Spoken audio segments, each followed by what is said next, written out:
বৃষ্টি পাঠচক্রের দ্বিতীয় ক্লাসে আছি। আগের দিনের ক্লাস থেকে আমরা রিজিউম করব এটাকে। হ্যাঁ, আজকে নানা প্রসঙ্গর প্রথম খণ্ডর চ্যাপ্টার 3 যেটা ছিল, চ্যাপ্টার 3টাকে আমরা যতটা হয়েছিল তারপর থেকে আমরা কন্টিনিউ করব। এতক্ষণ অবধি কী আমরা ডিসকাশন করেছিলাম সেটা ছিল যে জন্ম মৃত্যুর ব্যাপারটা। প্রথম কথা হচ্ছে, এটা নিয়ে এত মাথা ব্যথা কেন? এটা কি শুধুই একটা আধ্যাত্মিক পারস্যুট? ব্যাপারটা তা না। আবার আধ্যাত্মিক পারস্যুট হলেও আমাদের আধ্যাত্মিক পারস্যুটের ধারণা যেটা আছে, রাজগুবি একটা ধারণা আছে, ওরকম ব্যাপারটা কি এটা বিনোদন, এটা ইন্টেলেকচুয়াল ডিসকোর্স? তা না। ব্যাপার হচ্ছে আমরা কোথাও না কোথাও বোধ করি সবাই আমাদের পরিণতি, আমরা ওই পরিণতিতে পৌঁছাবো। আমরা যেটা আছি, বাইরের দৃশ্যমান জগৎ যেরকম দেখছি এরকম থাকে না, এ নিয়ত পরিবর্তনশীল, একটার থেকে আরেকটায় পরিবর্তনীয় হতে থাকে। তাই আমাদের কাছে এটা বড় ভয়ের, কারণ ভয় মানে অজ্ঞানতা। আলো, এই আলোটাই আমাদের পরিষ্কার করে দেয় যা নেই সেটার দিকে। আর মৃত্যু সেরকম একটা ভীষণ বড় অন্ধকার। মৃত্যুর মতো বড় অন্ধকার কিন্তু নেই, ওটা সব থেকে ডেডলি অন্ধকার, ওটা একটা চরম অন্ধকার।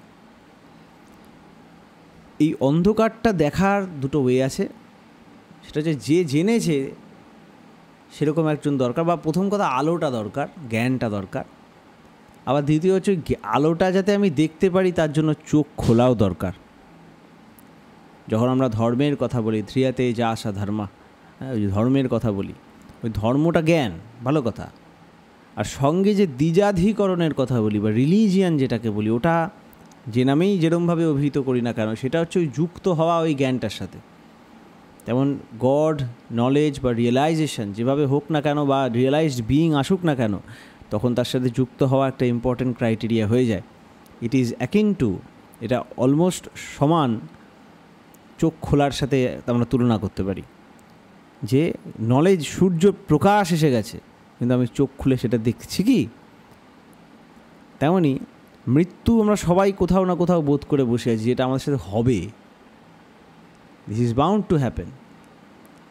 আর আমরা ওটাকে অতিক্রমও করতে চাই, আর সেই অতিক্রমের হাত পা ছড়ানো আমাদের সমস্ত প্রবৃত্তির আড়ষ্ঠতা, সমস্ত ছোট ছোট ডিসিশান, বড় বড় ডিসিশান, সব কিছুকে নিয়ন্ত্রণ করছে। আর এই জন্য এই টপিকটা আমাদের জন্য ইন্টারেস্টিং। দ্বিতীয়ত, আমরা শ্রী ঠাকুরের আলোকে যখন দেখছি, আমরা সব কিছুর সাথে একটা সঙ্গতিশীল একটা অ্যান্সার পাচ্ছি। এখন অবধি আমরা যা ডিসকাশন করেছি সেটা হচ্ছে যে লাইফ অ্যান্ড ডেথকে আমরা যত দূর দিয়ে দেখি অতটাও দূরের জিনিস না। একটা সুন্দর গান আছে, ফিরে চলো আপন ঘরে, চাওয়া পাওয়ার সব হিসাব ভুলো। গানে একটা লাইন আছে, জীবনে মরণ, মরণে জীবন, ভয়ে কিবা দুঃখ রে, ফিরে চলো আপন ঘরে।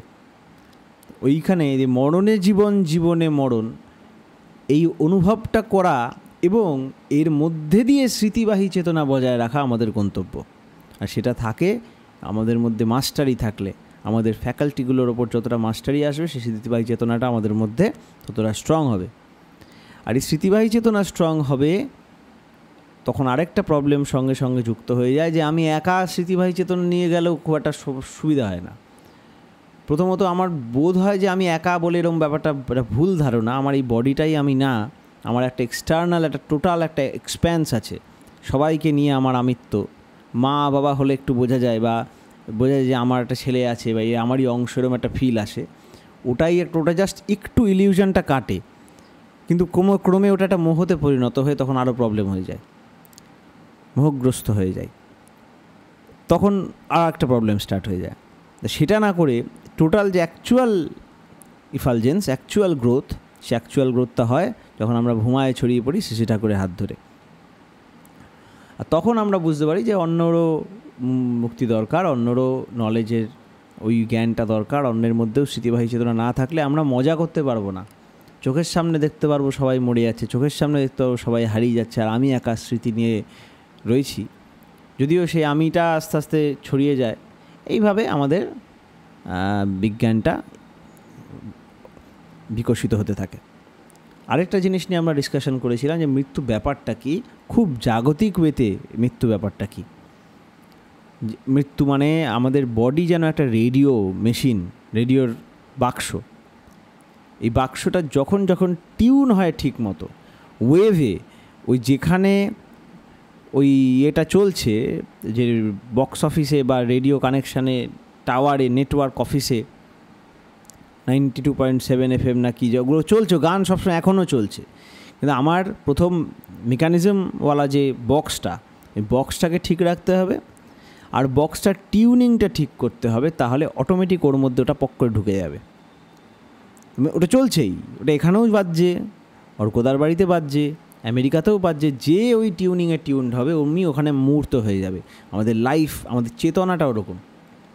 চেতনা যখন প্রাণযুক্ত হয়, এই প্রাণযুক্ত হয়ে থাকে বডি বা দেহর সাথে, এই অন্নময় কোষ বা খাবারওয়ালা যে বডিটা, আমরা ফিজিক্যাল বডি, এটার সাথে যখন আমরা এনার্জি খেলা করি, এনার্জিরই অনেক স্থূল অবস্থা ওই অন্নটা, এটার সাথে যদি আরও সূক্ষ্ম এনার্জি, প্রাণ, ব্রেথ রিলেটেড, তো প্রাণময় কোষ এ বডির সাথে যুক্ত থাকে। তো এই প্রাণের সাথে যখন আমাদের চেতনা যুক্ত হয়, মনোময় কোষ ওর সাথে যুক্ত হয়, মনোময় কোষের মধ্যে স্মৃতি থাকে, আর তার ভিতরে টুকটুক আছে, ওই গত ভিতরে আমার যা লাভ নেই, আমরা জাগতিক ওয়েতে খেলছি এখন। মনোময় কোষটা, মনোময় কোষের মধ্যে বিজ্ঞানময় কোষ, আনন্দময় কোষ আছে, ওগুলো তো আমরা হাতই দিই না, ওগুলো অনেক ভিতরের ব্যাপার। মনোময় কোষ হচ্ছে আমার পুরো সংস্কার, আমি কে, হ্যান ত্যান, পুরো নলেজটা, স্মৃতি ফিতি সব। বিজ্ঞানময় কোষ জ্ঞান, আনন্দময় কোষ বাদ দাও। তো এই মনোময় কোষটা যখন ওই প্রাণময় কোষের সাথে যুক্ত হয়, আর প্রাণময় কোষ অলরেডি অন্নময় কোষ বা বডির সাথে যুক্ত থাকেই, তখন আমরা যেটাকে বলি ওটাকে বলি জন্ম। আর যখন এই অন্নময় কোষটা ডিস্টার্ব করে, অন্নময় কোষটা ভেঙে যায় বা প্রাণময় কোষে ডিস্টার্ব হয়ে যায়, ওরকম একটা কিছু একটা ব্যালেন্সে প্রবলেম হয়ে যায়, হয়তো রেডিওর একটা তার কেটে গেল, জং ধরে গেল, ভিতরে ইঁদুর গেট কেটে দিল, ওরকম কিছু একটা হয়ে গেলে তখন টিউনিং তো ছিলই, মানে রেডিও ওয়েভটা ছিলই, কিন্তু মূর্ত হতে পারছে না আমার রেডিও বক্সে। এটাকেই ঠাকুর বলছেন অর্গ্যান ড্যামেজ। অর্গ্যান ড্যামেজ হলে আমরা সেখানে আর রিভাইভ করতে পারি না। আর না হলে অর্গ্যান ঠিক থাকলে আমরা একটু চেষ্টা করলে আমরা কিন্তু ওই লাইফটাকে আবার রিভাইভ করতে পারি, যদি অর্গ্যান ঠিক থাকে। কিন্তু আমরা বয়স হয়ে গেলে যেটা হয়, আমাদের অর্গ্যানটা ড্যামেজ হতে থাকে, আমরা ওই প্রাণটা, ওই চেতনাটাকে আমরা এখানে সাস্টেন করতে পারি না। তাই জন্য আজকে বিজ্ঞান অনেক নতুন নতুন ওয়ে বার করছে লাইফটাকে প্রলং করার জন্য। কারণ লাইফ বা চেতনাটা, যেটা জীবন, চেতনা ইন এসেন্স কিন্তু কোনো দিন নষ্ট হয় না, ওটা থাকে, আছে আজীবন।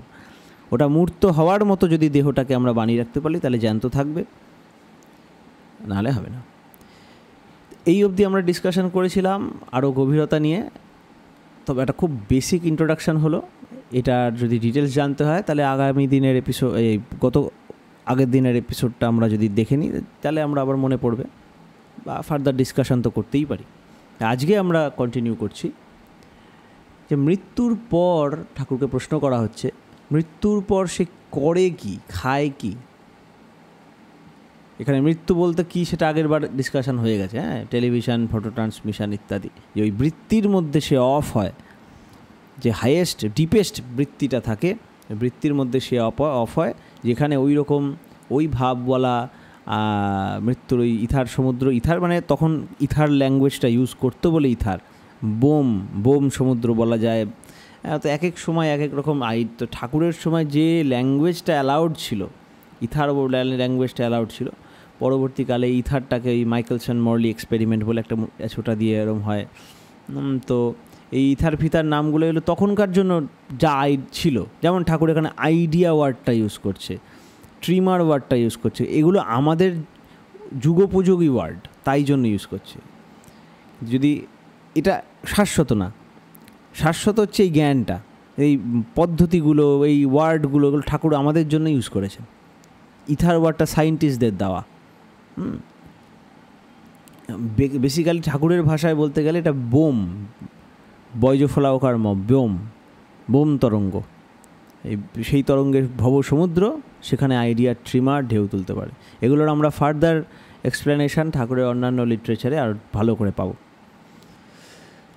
এবার বলছে সেই যে ওখানে অফ হইল, ওই যে ডিপেস্ট বৃত্তিতে আমরা ডুবে গেলাম, হয়ে গেল, তো তারপরে সে ওইভাবে কি মানে বেঁচে চেতন তো আছে, তো সে খায় কি? এখানে খাওয়াটা আমরা আমাদের পার্সপেক্টিভে দেখি, দেখা যাক ঠাকুর কি বলে। শ্রী ঠাকুর বলছেন, যার যেমন ডিজায়ার সে তেমন করে।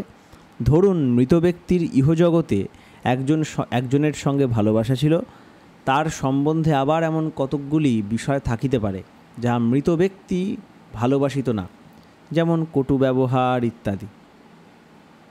এই যে ভালোবাসার এনজয়মেন্ট বা কটু ব্যবহারের প্রতি রিপালশান,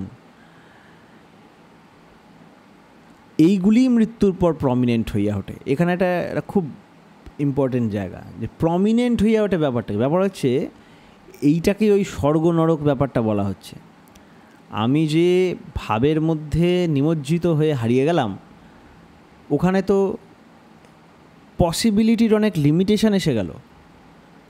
ধরো আমি রসগোল্লা খাওয়াওয়ালা যে বাসনাটা রইল, আমি ওর মধ্যে নিমজ্জিত হয়ে ডুবে গেলাম, তো ওখানে আমার যে স্মৃতি জড়িত আছে, আমার রসগোল্লার কথা ভেবে মরে গেলাম। একটা এক্সাম্পল দিচ্ছি, কার নামটা মনে পড়ছে না, অজামিল না কার নাম, না অজামিল না, যাই হোক মনে পড়ছে না, সেই হরিণকে শিকার করবে, হরিণ লাস্টে, না ওটাতে ভরত রাজার হয়েছিল, হ্যাঁ, লাস্ট মোমেন্টে সারা জীবন ভালো কাজ করলো, লাস্ট মোমেন্টে একটা হরিণ দেখে খুব ভালো লেগে গেল, বা এরকম একটা কিছু হয়েছিল, বা হরিণের ফট করে পরের জন্মে হরিণ হয়ে জন্মে গেল। ওই জন্য বলে সারা জীবন যাই করবে মরণে সাবধান, এরকম একটা গল্প আছে, বলা আছে শাস্ত্রে। তা এই প্রবলেমটা কী হলো, হরিণওয়ালা ভাবে নিমজ্জিত হলো, মানে হরিণ ভাবছে না, কিন্তু হরিণ ভাবার মানে হচ্ছে হরিণ রিলেটেড ওর যা মেমোরি আছে, ওর নিজস্ব মেমোরি, ওর পূর্বপুরুষের মেমোরি, যা হরিণ রিলেটেড, মানে শিকার করা, হরিণের মৃগনাভির পিছনে ঘুরে বেড়ানো, এই হরিণ ঘাস খাচ্ছে, তাহলে ওর মেমোরি, ওর চেতনাটা ওই সবের আশেপাশেই রিভলভ করবে, ওই ভাব নিয়েই ও পড়ে থাকবে। তাই ওর মতো করে একটা স্বর্গ রচিত, ওর মতো করে একটা জগৎ রচনা করবে, আমরা যেরকম স্বপ্নে রচনা করি, আর সেই স্বপ্নটা হবে ওর স্বর্গ বা নরক। তাই ঠাকুর বলছেন, এই যে ভালোবাসার এনজয়মেন্ট বা কটু ব্যবহারের রিপালশান, এইগুলি মৃত্যুর পর প্রমিনেন্ট হইয়া ওঠে। প্রমিনেন্ট মানে অন্যগুলো হাওয়া হয়ে যায়। যদি ইহজগতে মৃত ব্যক্তিকে এক গ্লাস জল দেওয়া না হইয়া থাকে, পরজগতে হয়তো উহাই প্রমিনেন্ট হইয়া ওঠে। Point to be noted.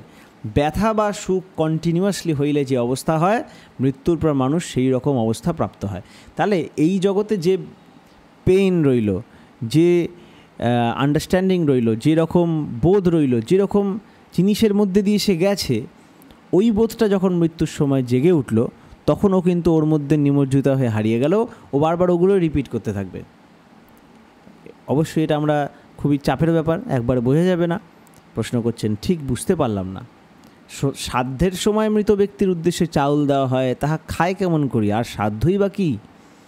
ঠাকুর বলছেন, আপনি মনে মনে কল্পনা করুন, একজন লোককে আপনি খাবার দিয়াছেন, সে তাহা খাইতেছে, খাইয়া সে সুখী হইয়াছে, প্রায় ওইরূপ। প্রায় ওয়ার্ডটা বহুত ইম্পর্টেন্ট, প্রায় ওইরূপ। দিলেই যে মৃত ব্যক্তি তা খাইতে পারে তা নয়, ডিজায়ার রহিয়াছে, লক্ষ্য অন্যদিকে তাহার লক্ষ্য থাকিতে পারে, তাই অলমোস্ট ইন টিউন, প্রায় একই সুরে বাঁধা তারই শ্রাদ্ধের অধিকারী।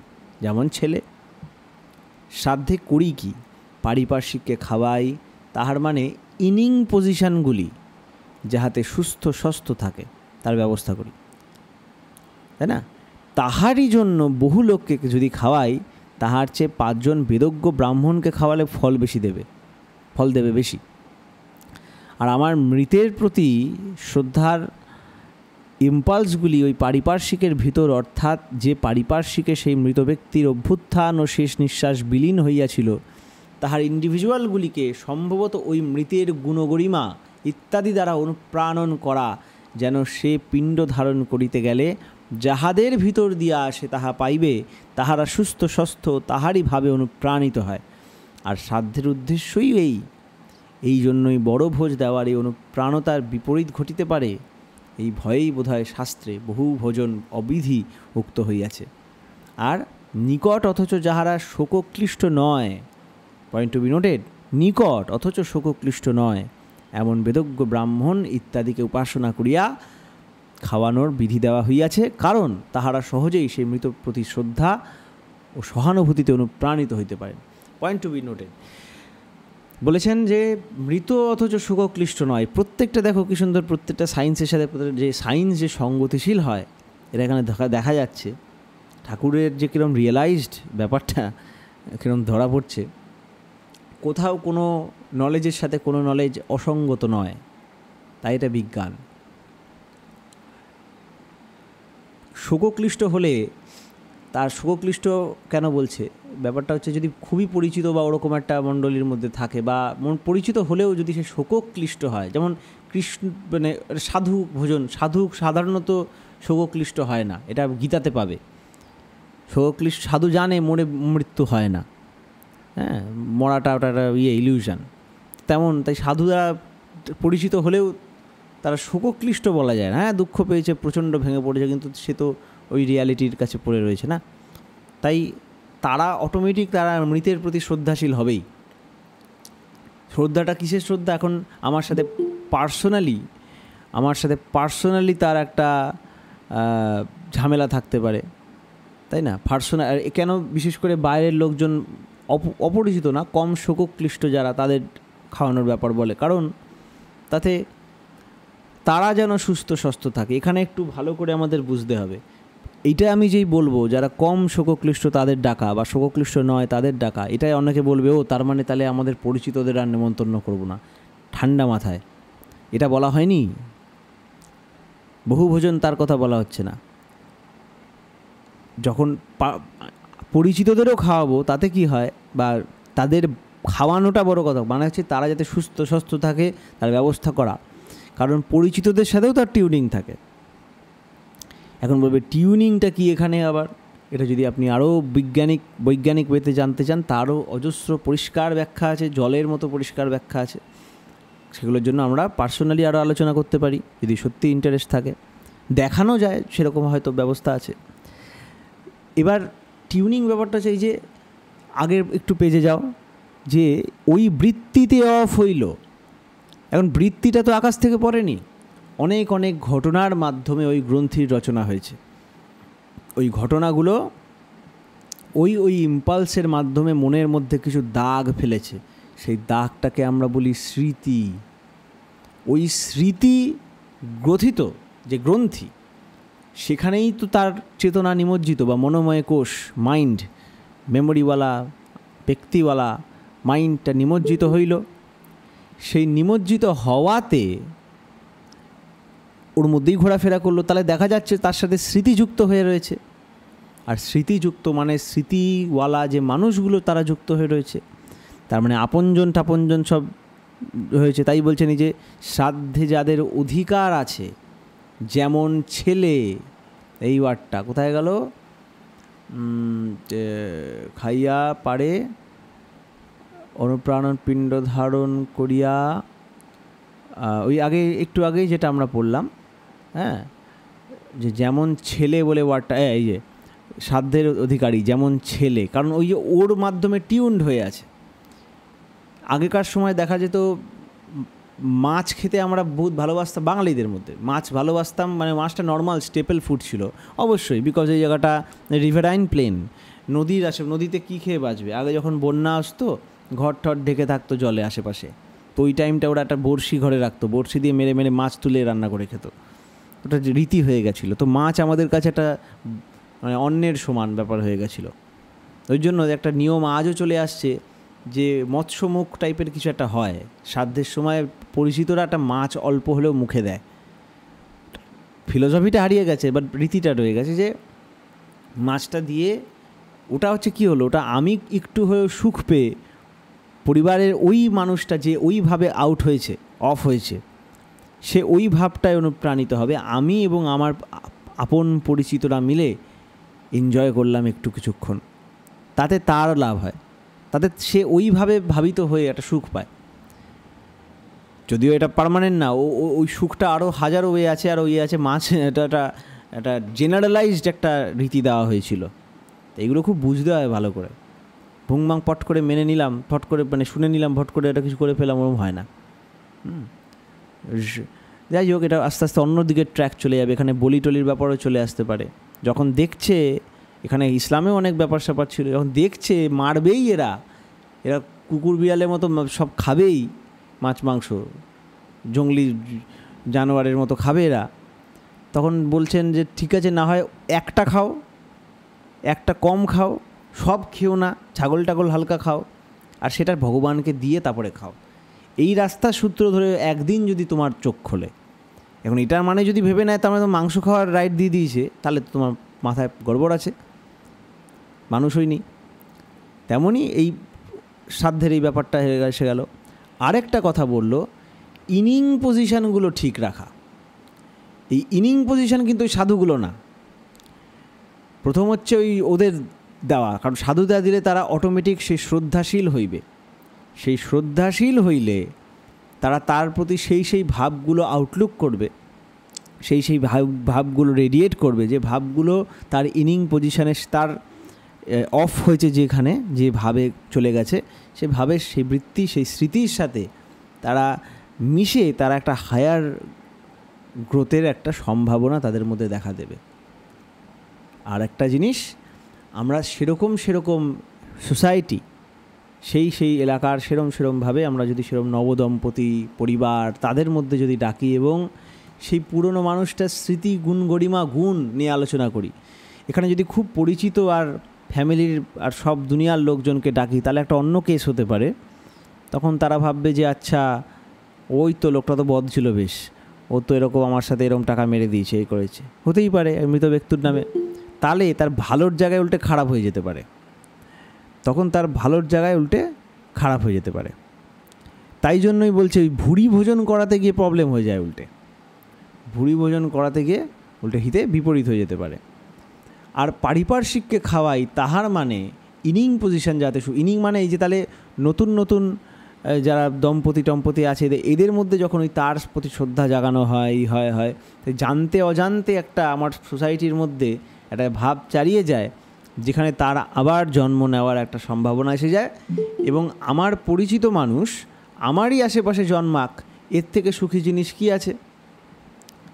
তাহলে আমরা আবার সেটা কন্টিনিউ করতে পারি। সে সব ব্যবস্থা কিন্তু ঋষিরা তাহলে করে গেছেন। আবার তাই বলছে, তাই ভুরু বোঝাতে বেদজ্ঞ ব্রাহ্মণদের খাওয়ালে ফল বেশি দেবে।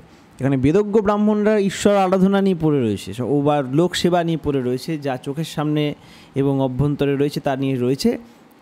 তারা যদি মুহূর্তের জন্যও তার প্রাণে অনুপ্রাণিত হয় ও কৃতজ্ঞ বোধ ফিল করে, তাহলে ওটা তাদের করার সমান হয়ে যেতে পারে।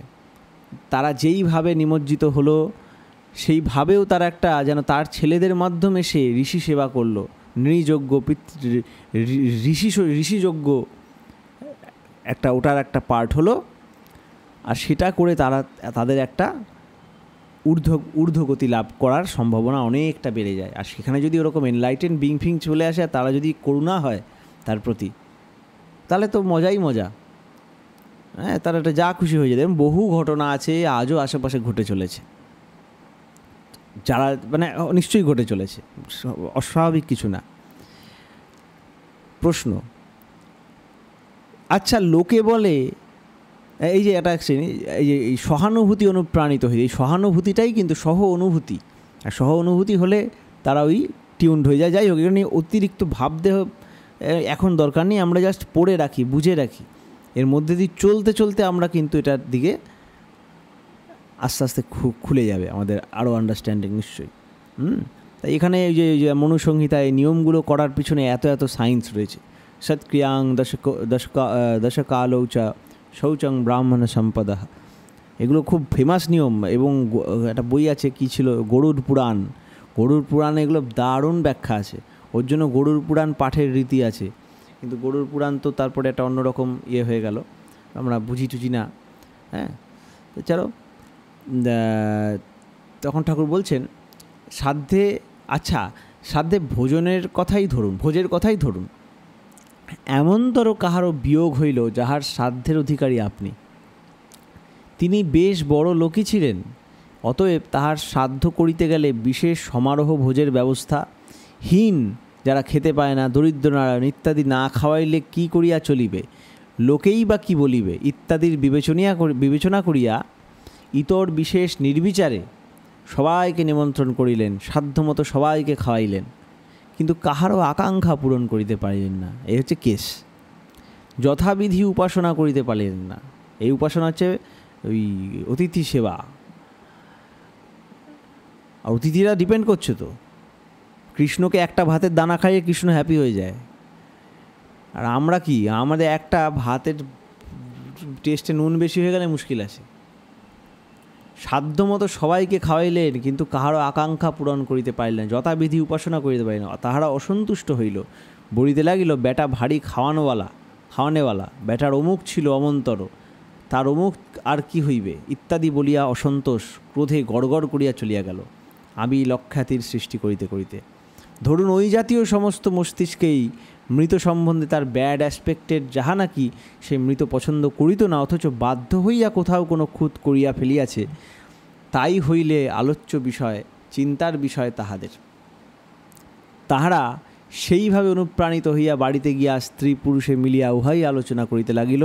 তাহলেই ওই চিন্তা করিয়া উপযুক্তভাবে স্ত্রী পুরুষ মিলনে সেই প্রেতাত্মার যদি বহুত মেপে ঠাকুর কথা বলেছেন, এই প্রেতাত্মা বলেছেন কেন, আত্মা বলেননি কেন, এ প্রচণ্ড সায়েন্স আছে, ঠিক আছে। এই ভাই আশ্চর্য ব্যাপার। আর কৃষ্ণদার ব্যাপারও আশ্চর্য, সব ওইভাবে ধরে ওই ওয়ার্ডটা মনে রেখে লিখতে পারলো, হ্যাটস অফ। এখানে কেন আত্মা ইউজ করেন, এখানে মানে এটা কত বড় যে লিটারর, না হলে এটা সম্ভব না ভাই। তাহলে ওই চিন্তা করিয়া উপযুক্তভাবে স্ত্রী পুরুষ মিলনে সেই প্রেতাত্মার যদি প্রবেশ লাভ হয়, তাহলে কি দাঁড়াইল বুঝতেই পারেন। তিনি বোধহয় শাস্ত্রের অমন্তর, তাই বোধহয় শাস্ত্রের অন্তর্বিধি যদি রিবার্থের এই মেন ফ্যাক্টর হয়, আর শাস্ত্রবিধিকে উল্লঙ্ঘন করিয়া আমাদের হামবড়াইকে প্রতিষ্ঠিত করি, তবে তাহার ফল বিধি যদি সত্য হয়, যাহা হওয়ার সত্যই হইবে।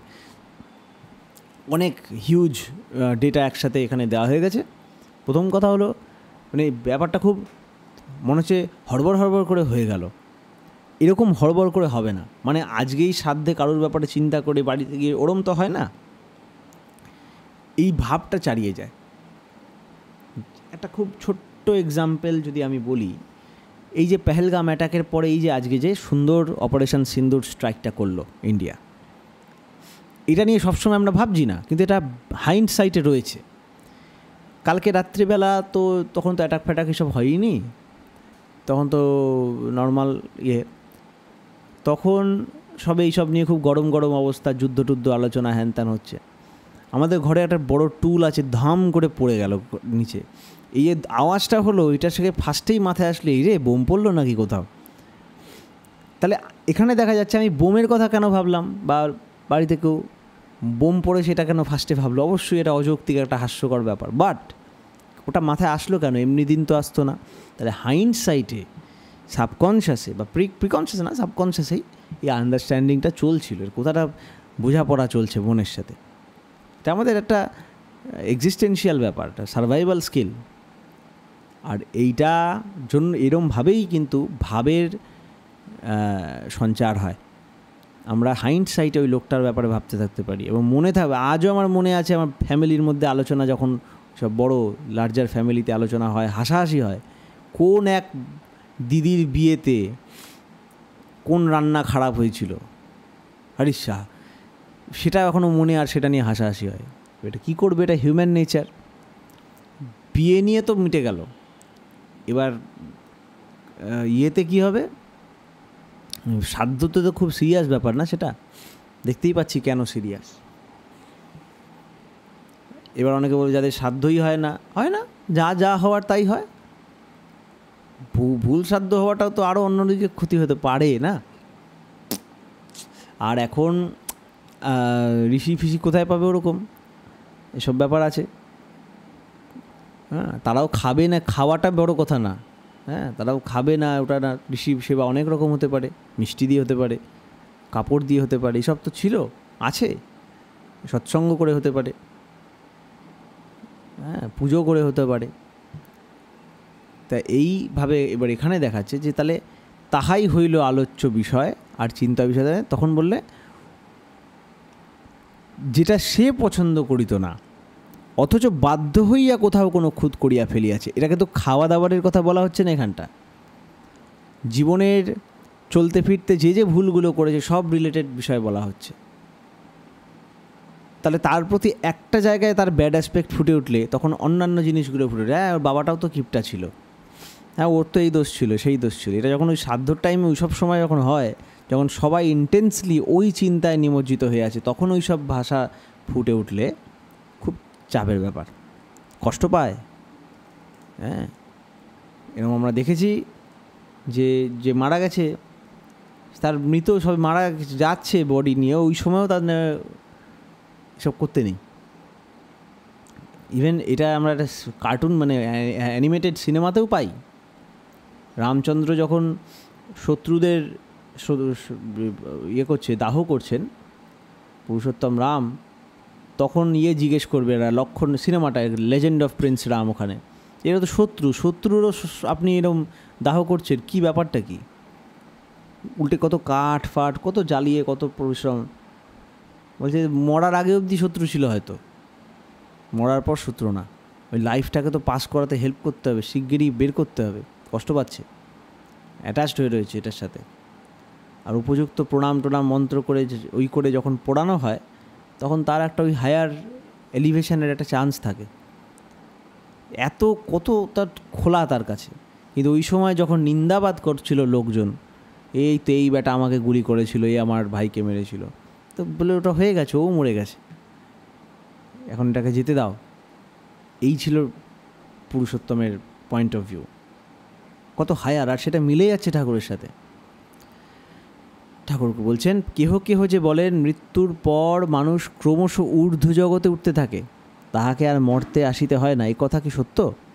শ্রী ঠাকুর, না, মূর্ত বিইং হইয়া না ফিরিলে সে ফার্দার প্রসিড করিতে পারে না ডাইরেক্ট, কারণ তাহা আইডিয়ার কন্টিনিউইটি যতদিন পর্যন্ত আবার সে না জন্মিবে ততদিন ঊর্ধ্বে উঠিতে পারিবে না। ঊর্ধ্বে ওঠা মানেটা, সে তো ওই বৃত্তিতে নিমজ্জিত হয়ে যায় না, আমরা সব বৃত্তিতে নিমজ্জিত হয়ে যাই।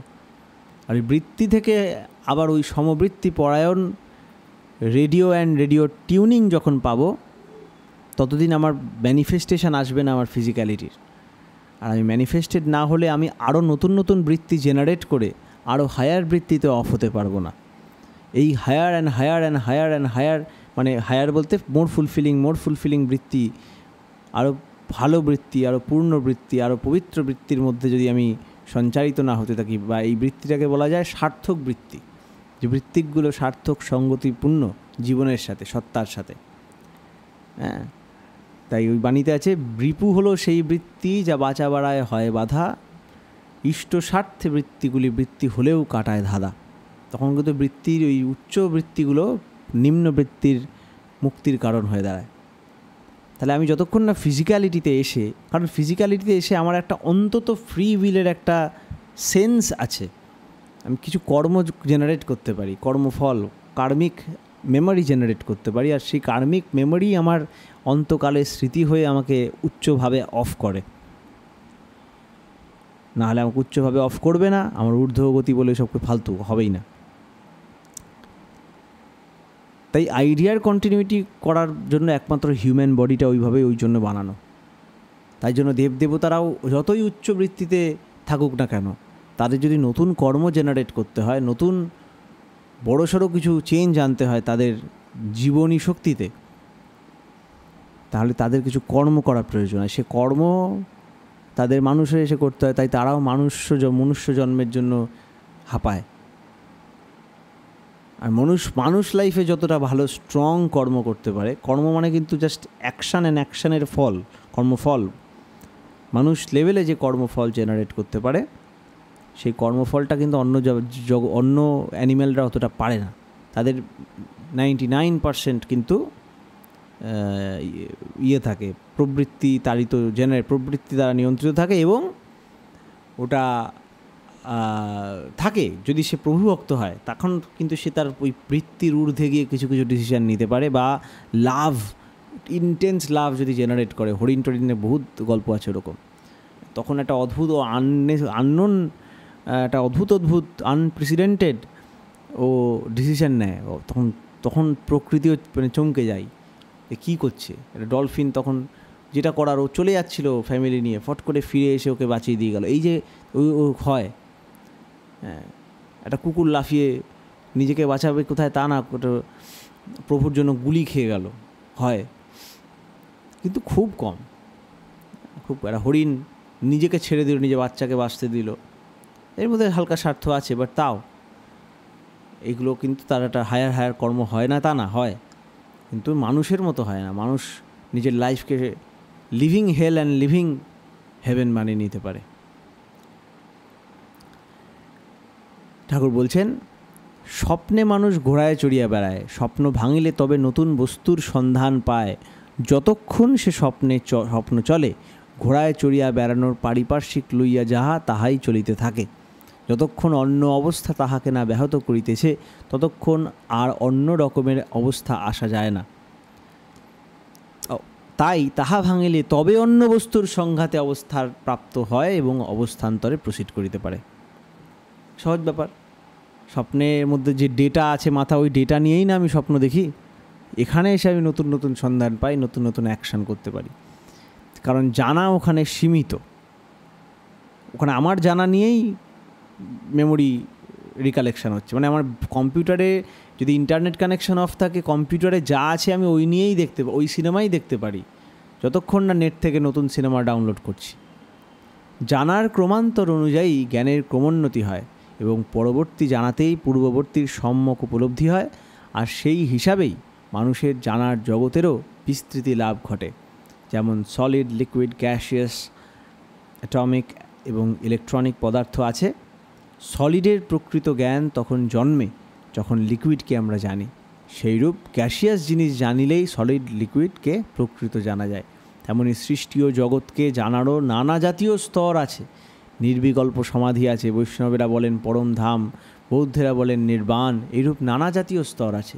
তাই যে জানা যত অসাধারণ, সে জানায় গত হইয়া জন্ম তেমনি কচ্চিৎ মানে রেয়ার। কারণ পারিপার্শ্বিকের তজ্জাতীয় ধারণাই বিরল, এই আমার মনে হয়। কি সুন্দর সহজভাবে বুঝিয়ে দিলেন যে যখন আমি অনেক হায়ার ফুলফিলিং, হায়ার নলেজ, ওইরকম বলা বৃত্তিতে নিমজ্জিত হইলাম, আর অতটা সঙ্গতি নিয়ে অফ হইলাম, তাহলে আমার ইন হওয়ার জন্য ওরকম লেভেলের কাপল আর ওই দিনের ওই রকম ভাব দরকার। যত হায়ার ভাবে আমি অফ হব, সেটা সেরকম হায়ার কাপল তত কম।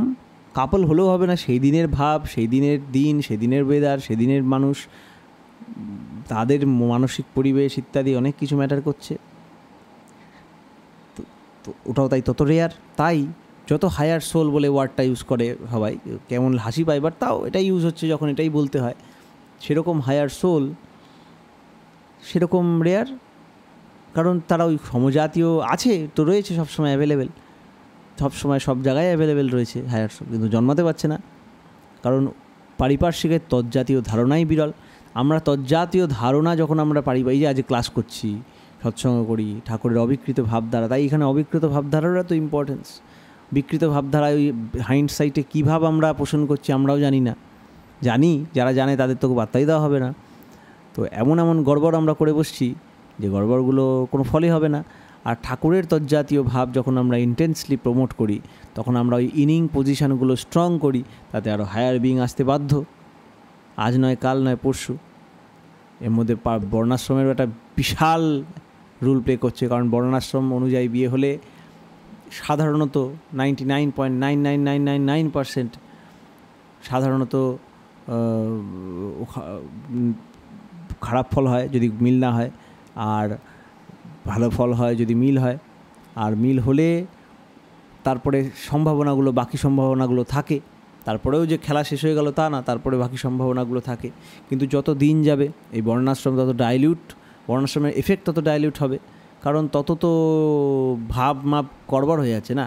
বৈশ্যত্ব হারিয়ে গেছে, ক্ষত্রিয়ত্ব হারিয়ে গেছে, বিব্রত আর কিছু বললাম না, যা গড়বড় হয়ে যাচ্ছে করে তো মুশকিল হয়ে যাচ্ছে বর্ণাশ্রম। তাহলে তজ্জাতীয় ভাবাপন্নর মধ্যে আমরা তখন আরেকটা নতুন প্রবলেম সৃষ্টি হয়ে যাবে। টাইটেল আছে, ভাব নেই, চেনাই যাবে না, সে তো জন্মাতেই পারবে না। তো জন্মানো বাদ, তাকে উল্টো পাল্টা জায়গায় চণ্ডালের বাড়িতে জন্ম নিতে হবে, just to make sure the thing works. এরকম হয়েছে। সেরকম ত্রিকালজ্ঞ হয়তো লেখক নেই, তাই সেগুলো লেখা যাচ্ছে না, বাট হয়েছে। আবার যারা জানে তারা লিখতে হয়তো পারে না বা সময় পায় না, এরকম হতে পারে। হয়েছে, হচ্ছে, আছে, খুঁজলেই পাওয়া যাবে। এইসব আগেকার সময় এরকম ভুরি ভুরি লোক ছিল, তুলসীদাস এই সেই, তারা দেখতো লিখতো। হ্যাঁ, শ্রী ঠাকুর বলছেন, মনে করুন আমাদের ফিজিক উইথ ইটস অ্যাক্টিভিটি যেন একটা রেডিও রিসিভিং ট্রান্সমিশন প্ল্যান্ট। পারিপার্শ্বিক হতে যে সমস্ত ইম্পালস আসিয়া আমাদের ভিতর উইথ সেন্সেশন যে সমস্ত ভাবের সৃষ্টি করিতেছে, সেগুলি আমাদের ব্রেনে রেকর্ডেড হইতেছে এবং ট্রান্সমিটেড হইতেছে।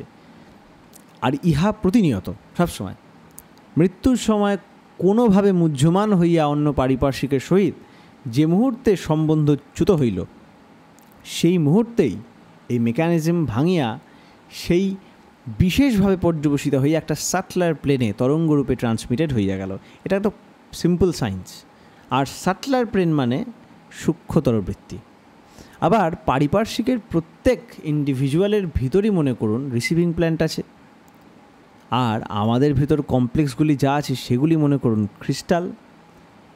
কোন ইম্পালস দ্বারা এই ক্রিস্টালগুলি যে তরঙ্গ ধারার উপযুক্ত হইয়া অ্যাডজাস্টেড হইবে, এটা হাতে খাতা কলম থাকলে তো ভালো করে এঁকে দেখানো যায়, সেই প্রকার তরঙ্গই রিসিভড হইবে। আর এই আমাদের শরীর গ্রহণ করার প্রাইম ল, এইটুকু পড়লেই পুরোটা এতক্ষণের বকবকটা সার হয়ে যায়, যদি এইটুকু ডিসকাস করা যায়।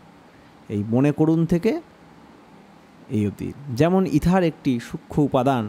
আবার পয়েন্ট টু বি নোটেড, এই ইথার মাইকেলসন মরলি এক্সপেরিমেন্টের ইথার নয়, কিন্তু ইথার নামটা ঠাকুর ইউজ করেছেন কারণ তখনকার টাইমে 1915, 1930 ওই টাইমে এই ইথার ওয়ার্ডটাই বেশি ছড়াচ্ছিল, মানে এই ওয়ার্ডটাই জানতো সবাই। ব্যোম যা কী বলে যায় না, ওই উচ্চারণ বোমটার কিন্তু বাংলা বা ইংরেজি ওয়ার্ড এটাই ছিল একমাত্র। আজকে অনেক নাম আছে, হিগস ফিল্ড, হ্যাঁ, তারপরে কি বলে vacuum state in quantum mechanics, অন্য নতুন নাম আছে। তখন ইথার ওয়ার্ডটা ছাড়া আর ইউজ ওয়ার্ড ছিল না।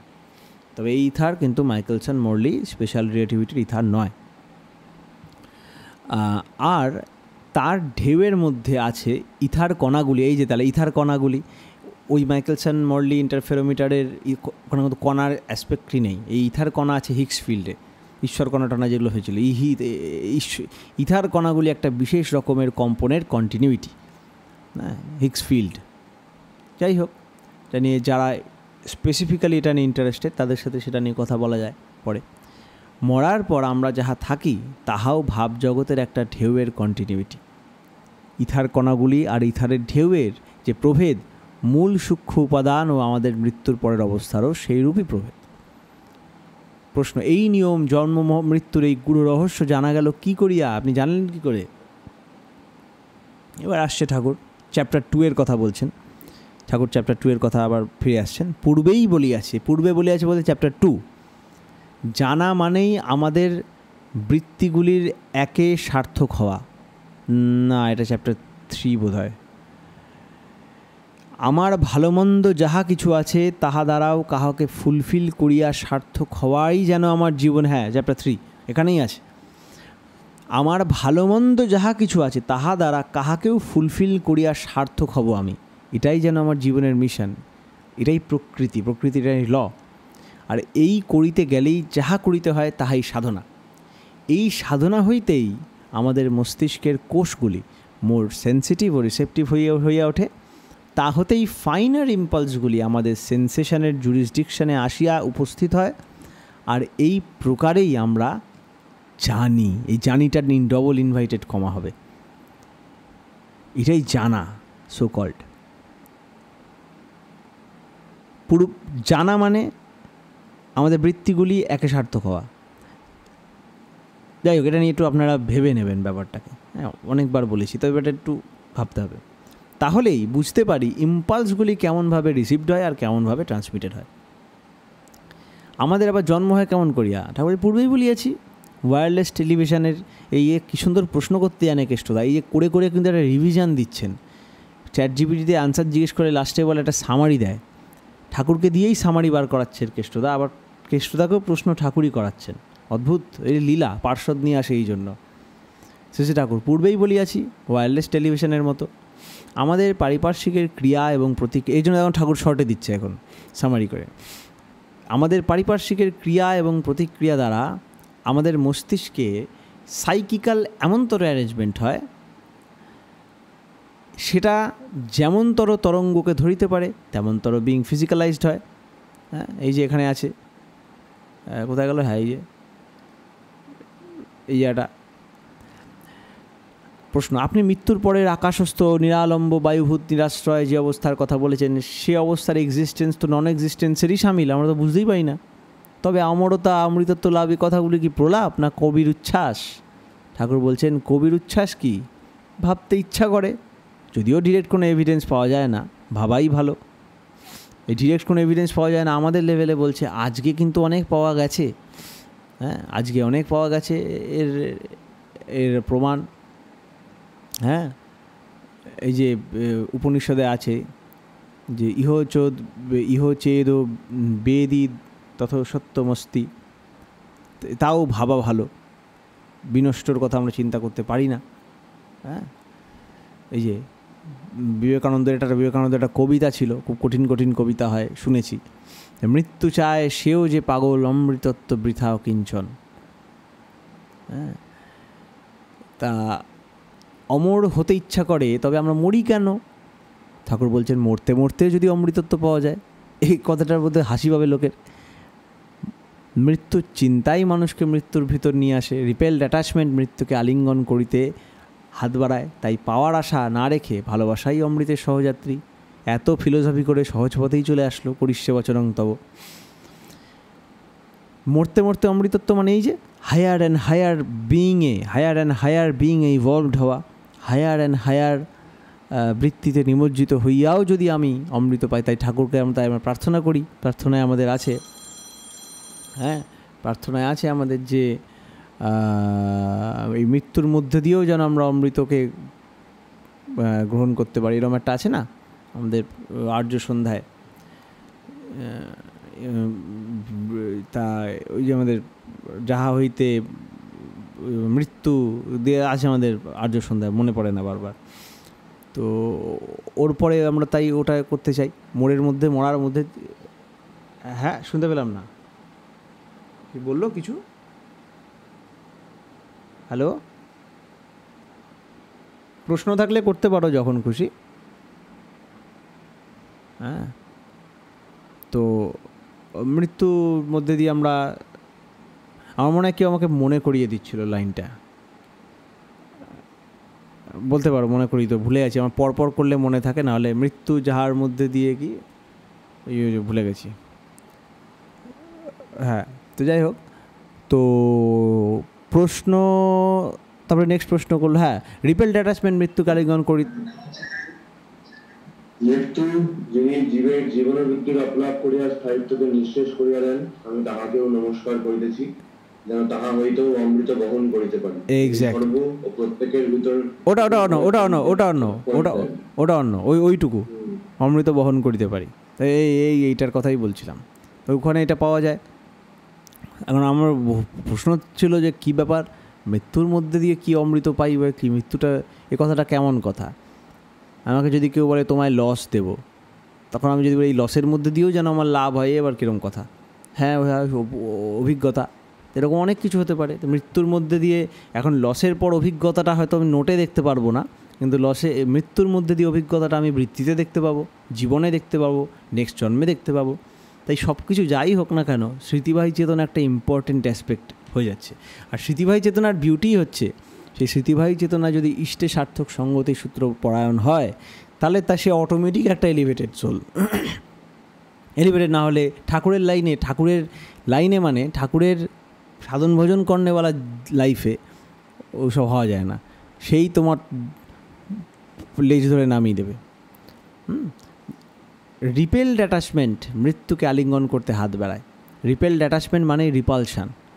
হ্যাঁ, আমি যেটা করলে আমার জীবন যেটাকে আলিঙ্গন করতে চায় তার বিরুদ্ধ যখন টানাটানির মধ্যে পড়ে যায়, তাই মৃত্যুকে হাত বাড়ায়। আমরা বাঁচতে চাই, মৃত্যু মারতে চায়, এই মিলে একটা গড়বড় হয়ে যায়।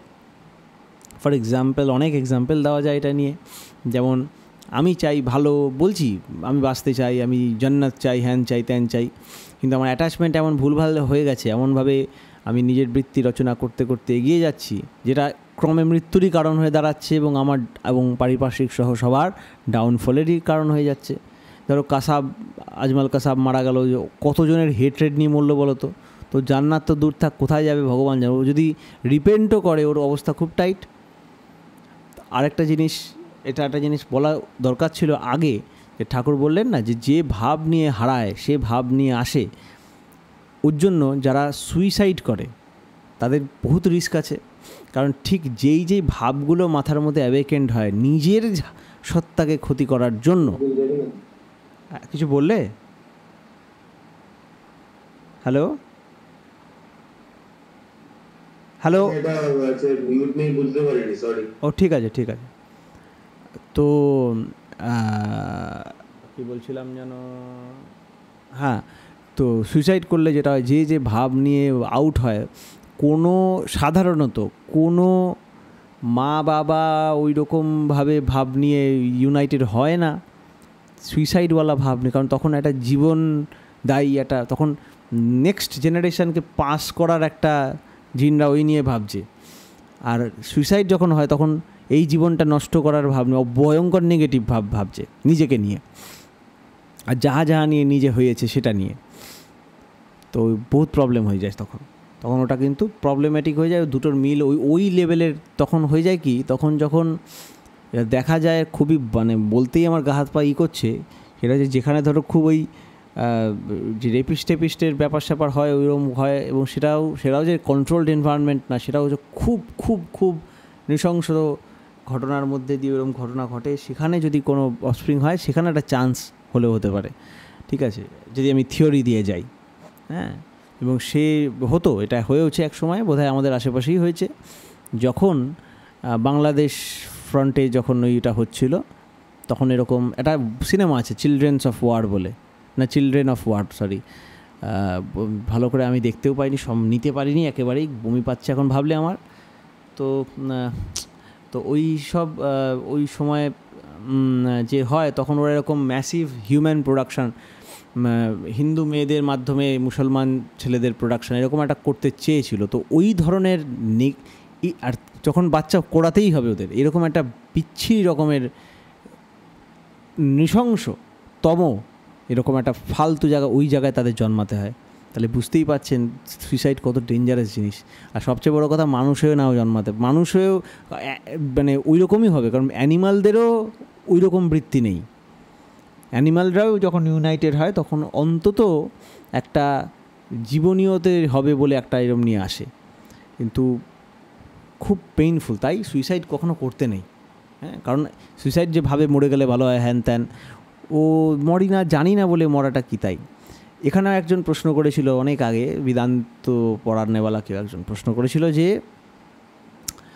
তাহলে তো ধরো আর্মি গুলি খেয়ে গেল, কেউ অন্যের জন্য নিজের জীবন দিয়ে দিল, ওটাও তো সেলফ স্যাক্রিফাইস। সেটার সাথে সুইসাইডের কোনো তুলনাই হয় না।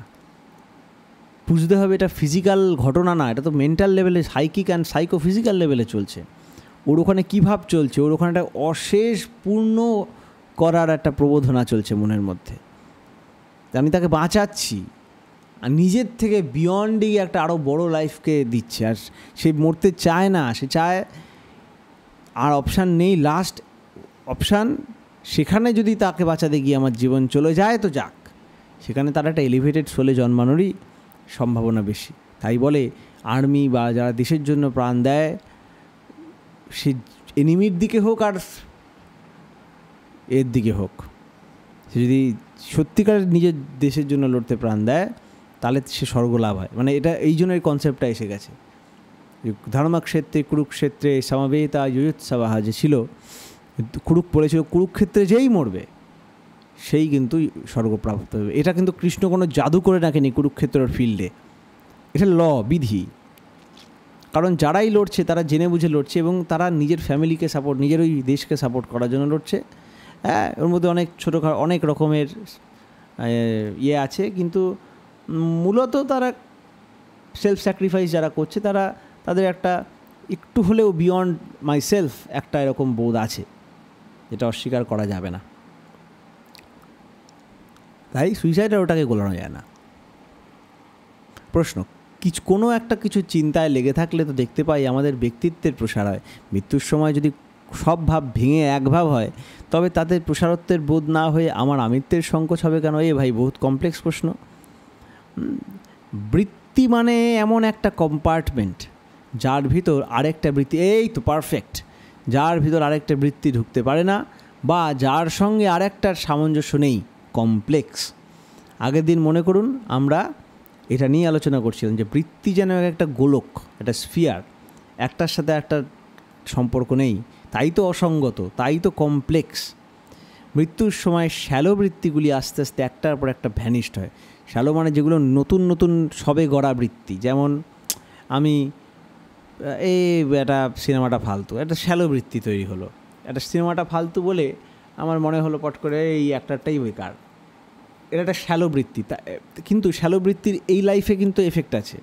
ফর এক্সাম্পল, আমি একটা সিনেমা দেখলাম, হয়তো একটা অ্যাক্ট্রেস এক্স তার নাম, সেই এক্স নামক অ্যাক্ট্রেসটি ভাল লাগলো না, এটা বৃত্তি হয়ে গেল। নেক্সট একটা সিনেমা দেখলাম, যেই দেখলাম তার নাম, আমি সরে গেলাম, দেখলামই না, চান্সই দিলাম না, এটা আমার বৃত্তি হয়ে গেছে। কিন্তু এটা একটা শ্যালো বৃত্তি। এইসব শ্যালো বৃত্তিগুলো ভ্যানিশ হয়ে যায়, এর কোনো ভ্যালু নেই। কিন্তু এটা যদি অনেক দিন সাস্টেন করে বা আরও অনেক সাপোর্ট পায়, তখন এই শ্যালো বৃত্তিগুলো হয়ে যায় ডিপ সিটেড বৃত্তি। তখন ঠাকুর বলছেন তাদেরই ভিতর যেটা নাকি ডিপ সিটেড, তাহাতেই যেমনতর ভাব দ্বারা তাহার গঠন হইয়াছিল তেমনতরভাবে পজেসড হইয়া পড়ে। এই যে পজেসড ওয়ার্ডটা ইউজ করেছে, এই পজেসড ওয়ার্ডটার সাথে কিছুক্ষণ আগে ওই যে ওয়ার্ডটা ইউজ করেছিল ঠাকুর, প্রেতাত্মা, ওই জন্য ইউজ করেছিলেন। কতটা মানে কনগ্রুয়েন্ট তার আন্ডারস্ট্যান্ডিং বা আমাদের জন্য দেওয়া তার লিটারেচার, ভাবলেও মাথা খারাপ হয়ে যায়। তাই এখানে ওয়ার্ডটা পজেসড ইউজ করেছেন। সেই ভাব দ্বারা সে পজেসড হয়ে যায়, তাহলেই সে তাহাতেই পজেসড হইয়া পড়ে, যাহা সংকীর্ণ, যাহার অন্য কাহারও সাথে সংস্রব ও সমাধান নাই, আর ইহাই মৃত্যু। অদ্ভুত। ওই রকম এই মৃত্যুর একটা মানে কমপ্লিট এটা ভয়ঙ্কর লেভেলের ভালো ডেফিনেশন এখানে ঠাকুর দিয়েছেন। যাই হোক, এগিয়ে যেতে হবে। কতটা বাকি দেখি চ্যাপ্টার 3, এসে গেছে, বাহ, বাঁচা গেছে। মুক্তি মানে কি রাখি, তারপরে বলছে আর যাহাদের বৃত্তিগুলি একে পর্যবেসিত হইয়াছে, অর্থাৎ সূত্রে মণিগণা আইব মতন হইয়াছে, সব কিছুর মধ্যে দিয়ে একটাকে টেনে ঢুকিয়ে একদম একটা একেই সব মিশে একদম সুন্দর একটা বেঁচে এসে গেছে, ভেদ হইয়াছে, একেই বলে ভেদ। আমাদের প্রার্থনা আছে, দেখবে কোই ভেদ ন জানই, এই নাম নিজে আছে না, কোই ভেদ ন জানই, সকালের প্রার্থনা আছে। এই নামের কোনো ভেদ নেই, মানে এর ওপরের বৃত্তি এরম হয়নি, যেরম এর ওপরে বৃত্তি সমাধান লাভ করতে পারেনি আজ অব্দি। ভেদ হইয়াছে এই বৃত্তির, বৃত্তি ভেদ, তাহারা মরে না, মুক্ত হয়, বৃহতে পরিসমাপ্ত হয়, ইহাই শাস্ত্রের বচন। ঠাকুর কি সুন্দর সব বলে ঠলে লাস্টে বলে দেয় ইহাই শাস্ত্রের বচন। যেন কত শাস্ত্র পড়েছেন, কি করেছেন। তা শাস্ত্র তো তার শাস্ত্র, সে মূর্ত শাস্ত্র। সে আরও বড় করে সে এটা কমপ্লিট হয়ে যায় সে। আর আমাদের জন্য সে সূত্রটা হচ্ছেন ঠাকুর। মুক্তি মানে কি? ঠাকুর বলছেন মুক্তি মানে অ্যানাহিলেশন নয় কো, মুক্তি মানে বৃত্তিভেদ। আর হ্যাঁ, আমি একটু পরে আসছি গো মা, আমি একটু পরে আসছি। হ্যাঁ, তো মুক্তি মানে অ্যানাহিলেশন নয় কো, মুক্তি মানে বৃত্তিভেদ। আর যার বা যাদের যতটুকু এই বৃত্তিভেদ হইয়াছে, তিনি বা তাহারাই ততটুকুই fit for every serviceable position to the environment হবেন। গতাধ্বান বিকাশস্য বিপ্রমুক্তস্য সর্বথা সর্বগ্রন্থি প্রহীনস্য পরিদাহো ন বিদ্যতে। তো ইয়েতে আছে আপনার ত্রিপিটকে না কোথায় যেন ওটাও আছে বুদ্ধিজমে। তো আর এই ভেদ হইয়াছে এমনতর বৃত্তির সংস্পর্শ, তাহলে সে ততটা সার্ভিসেবল প্রতি, সে ততটা টুয়ার্ডস মুক্তি। আর এই ভেদ হইয়াছে এমনতর বৃত্তির সংস্পর্শে পারিপার্শ্বিক যতই অ্যাটাচড হয়, যাকে সৎসঙ্গ বলে। আর এই ভেদ হইয়াছে এমনতর বৃত্তির সংস্পর্শে পারিপার্শ্বিক যতই অ্যাটাচড হয়, ততই পারিপার্শ্বিকের বৃত্তিগুলি অ্যাডজাস্টেড হয়, আত্মপ্রসাদ লাভ করে। তাই তাদের কাছে সারেন্ডার মানুষকে মহিয়ান, গরিয়ান, জ্ঞানবান ও প্রেমিক করিয়া তোলে। ঠাকুরের জায়গায় ঠাকুরই হচ্ছে পারফেক্ট এক্সাম্পল। ঠাকুর হচ্ছেন সে আলটিমেট। তার কাছে তো সে বৃত্তি কী আর তার সব বাদ দেয়। তার কাছে যে সারেন্ডার করে তখন তেমন সে তত মহিয়ান, গরিয়ান। আর এখন তাদের রিপালশন, তার রিফ্লেকশান যেখানে যেখানে পাওয়া যায়, যতটা পাওয়া যায় তার কাছে যতটা যে সারেন্ডার করে, এই হচ্ছে ইষ্টবাহীর ব্যাপার চলে আসছে। সে ততটা গরিয়ান, জ্ঞানবান হতে পারে। এই সারেন্ডার না হলে হবে না। তাই মুক্তির তাৎপর্যই এখানে, অর্থাৎ এনভায়রনমেন্ট আমাদিগকে তার মতো করে বিশ্লিষ্ট বিভক্ত করিতে পারে না। এখানে এটার জন্য আমাদের কিন্তু নানা প্রসঙ্গ তৃতীয় খণ্ড, আর কথা প্রসঙ্গ তৃতীয় খণ্ড, নানা প্রসঙ্গ তৃতীয় খণ্ড, কথা প্রসঙ্গ তৃতীয় খণ্ড দ্রষ্টব্য। ওটা আপনি একটু দেখে নেবেন। Chapter 1, chapter 3। চ্যাপ্টার 3 কথা প্রসঙ্গ চ্যাপ্টার 1, নানা প্রসঙ্গ চ্যাপ্টার 3। ওখানে কিন্তু এগুলো আছে ভালো করে, মানে ওটা যে লেভেলের আছে মাথা ফাথা খারাপ হয়ে যাবে। হ্যাঁ, তাই মুক্তির তাৎপর্যই এখানে, অর্থাৎ এনভায়রনমেন্ট আমাদেরকে আর তার মতো করে বিশ্লিষ্ট বিভক্ত করিতে পারে না। এই কথাটার বিরাট মানে আছে ওখানে। ওসব আমাকে কেন এনভায়রনমেন্টই ভাঙে আমাদের। হ্যাঁ, সার্থক সঙ্গতিশীল ভেঙে দেয়। যাই হোক, প্রত্যেকের হইয়াও তার বৈশিষ্ট্য অটুট থাকে। এই বৈশিষ্ট্য অটুট থাকে মানে তার একটা মেমোরির একটা টানা চেইন রেডি থাকে। হ্যাঁ, এবং সে তাই সুতোর চারিদিকে যেমন মিস্ত্রির ক্রিস্টালগুলো দানা বাঁধে, এনভায়রনমেন্টও তাদের চারিদিকে অবন্তর একটা দানা বাঁধিয়া থাকে, অ্যাজ ইফ সব নিয়ে যেন একটা পার্সন। তাই তাতে মানুষের কাছে ভগবত তার উদ্বোধন হয়, তাকে ভগবান বলে। এই জন্যই বোধ হয় বৈষ্ণবরা বলেন ভগবানই একমাত্র পুরুষ, তাছাড়া সব প্রকৃতি। আর সব প্রকৃতি, কারণ সব কিছু প্রকৃতির মতো বাঁধা। আর ভগবান হচ্ছেন সগুণ ব্রহ্ম, একমাত্র যার ফ্রি উইল আছে। আমাদের রিসার্চ এদিকে যাচ্ছে, আমার ফিজিক্সের রিসার্চ। প্রশ্ন যাচ্ছে না, এটাই প্রমাণ করছে, আমার স্যার প্রমাণ করে দিয়েছেন ফিজিক্সে দিয়ে। সেও ঠাকুরকে সেইভাবে মানতে বাধ্য, অবতার বাদ এইসব নিয়ে মানছে। প্রশ্ন, তবে তো মানুষই ভগবান, মানুষ কি কখনো ভগবান হতে পারে? ঠাকুর বলছেন, যাহা যাহা লইয়া ভগবাত্মা তাহাই ভগবানত্ব। তা যেখানেই থাক, রূপেই থাক বা অরূপেই থাক, সে সাকারই হোক আর নিরাকারই হোক, মিষ্টত্ব যদি চিনিকে নির্দেশ করে, যাহাই মিষ্টি তাহাতেই চিনি আছে, সে যাই হোক। এই হলো আমাদের চ্যাপ্টার 3। তাহলে আজকে এখানে আর আমার কনক্লুশন করার কোনো মানেই দাঁড়ায় না, ঠাকুর নিজেই কনক্লুড করে দিয়েছেন এবং কেশুদাও অদ্ভুত ডাইরেক্ট করেছেন। নেক্সটে আমরা চ্যাপ্টার 1-এ আমরা চলে যাব। ঠিক আছে, চ্যাপ্টার 2টা চ্যাপ্টার 3 নিয়ে আমরা ইচ্ছা করে ঘাটলাম, বিকজ এটা আমাদের একটা দরকার ছিল। এটা জাস্ট একটু অনেক সময় আয়রন ম্যানের মুভিতে আমি শুনেছিলাম, আয়রন ম্যান বলতো সামটাইমস ইট গুড, জার্ভিস বলে একটা রোবট ওকে জিজ্ঞেস করেছিল, ও যখন নিজের আয়রন ম্যান 1-এ বলছিল আমি এখন উড়তে চাই, জার্ভিস বলছো আপনি তো ওড়ার মতো মেশিনই এখন তৈরি করতে পারেননি, আপনি কি এখন ওড়ার মতো অবস্থা আছে? মাঝে মাঝে তো একটু আপনার তো আগে হাঁটতে হবে, অনেক কিছু করতে হবে। তখন আয়রন ম্যান বললো sometimes it is good to run before you learn to walk. তাহলে একটা হেড স্টার্ট পাওয়া যায়। তেমনই একটা হেড স্টার্ট যাতে আমরা পাই, তার জন্য একটা প্রয়াস ছিল যে ইন্টারেস্টিং করার, একটা মাইন্ডটাকে একটু ফট করে উপরে নেওয়া, যাতে এটা রেডি হয়ে যায়। কারণ 3rd চ্যাপ্টার যেটা নিয়ে আমরা ডিসকাশন করলাম, এটা ভালো করে না বুঝতে পারলেও কোনো ক্ষতি নেই, কিন্তু 1st চ্যাপ্টার 2nd চ্যাপ্টার এগুলো না বুঝলে প্রবলেম আছে। তাই এটা যখন আমরা বোঝার চেষ্টা করে এতক্ষণ টিকে গেলাম, যারাই যতটুকু শুনেছেন, তাহলে আশা করি পরেরগুলো আরামসে আমরা হজম করতে পারবো একসাথে। ঠিক আছে, তা আজকে আমাদের ক্লাস এখানে সমাপ্ত করছি। আজকে আর কোয়েশ্চেন অ্যান্সার নেওয়ার সময় নেই, দুটো কারণ। এক হচ্ছে টাইম হয়ে গেছে অনেকক্ষণ, 7 মিনিট এক্সট্রা হয়ে গেছে, প্লাস আমার মা আমায় ডাকছে। তাই আজকে এই অবধি রইল, ক্লাসটা রেকর্ডেড করা হলো এবং আমি এই ক্লাসটা ইয়েতে ছেড়ে দেবো, গুগল ড্রাইভে বা যা করা, এই ইউটিউবে আর ইয়েতে ফেসবুকে দাদা আপলোড করে দেবেন। তাই জয়গুরু আজকে কখন শুরু হয়েছিল?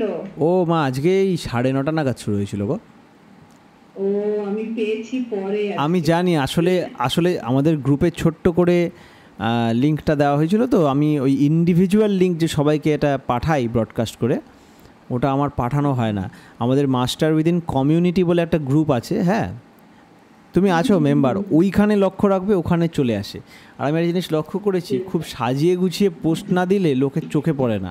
ওই ছোট্ট করে লিখে দিলাম, ওতে মানুষের তাহলে সাজিয়ে গুছিয়েই তাহলে দিয়েছি। হ্যাঁ ঠিক আছে মা, কোনো ঠিক নাই গো, এ তো মানে টাইমের বার করার ব্যাপার, তো ওর জন্য কোনো ওরকম ঠিক করতে পারিনি এখনও। আশা করি সামনের দিনে ব্যাপারটা একটু অর্গানাইজড হবে। হ্যাঁ